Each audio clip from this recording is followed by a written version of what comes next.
तथापि सुधुरुनी Microsoft Windows समस्या गतकाली ठारू सारा विश्व में देखा देइथिबा समस्या आज भी सुधुरीनी। दिल्ली अंतर्जातीय विमान बंदर समेत देशर अन्यान्य विमान बंदर यह समस्या किछिटा दूरीभूत होइथिले भी तथापि सुधुरी नाही।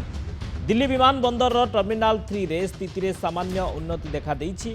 आउटेज जोगु यात्री माने समस्यार सम्मुखीन होइछन्ति। विमान बंदर गेट 1, 2 और 3 रे डीडी यात्रा मेसिन कार्यक्षम होई पारि नाही।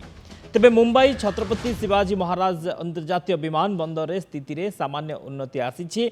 देश में विभिन्न बैंक और आर्थिक प्रतिष्ठान में स्थिति स्वाभाविक होबार लगी। इंडिगो, आकाश एयर, विस्तारा, स्पाइसजेट और एयर इंडिया एक्सप्रेस रे तथापि यात्री माने असुविधार सम्मुखीन होउथिबा परिलक्षित होइछि। गतकाली माइक्रोसॉफ्ट ग्लोबल आउटेज रे नयंत होइथिले शह शह कोटी विश्ववासी। किछि घंटा लगी हलचल होइगला पृथ्वी।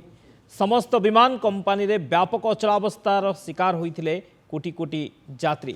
विंडोज यूजर माने अकस्मात ब्लू स्क्रीन ऑफ डेथ निज स्क्रीन ने देखा पाइथिले। यह सह कंप्यूटर गुड़िक अकस्मात शटडाउन बा रिस्टार्ट होगा परिलक्षित होइथिला। यहाकु नै सारा विश्व में अचलावस्था देखा देइथिला। फल अनसेव्ड डाटा लॉस परी समस्या मध्य देखा देइथिला। स्क्रीन ने आसीथिबा मेसेज रे यह थिला जे your PC ran into a problem and needs to restart पर ब्लू स्क्रीन एरर बा ब्लैक स्क्रीन एरर किंबा स्टॉप कोड एरर परी समस्या देखा देइथिला।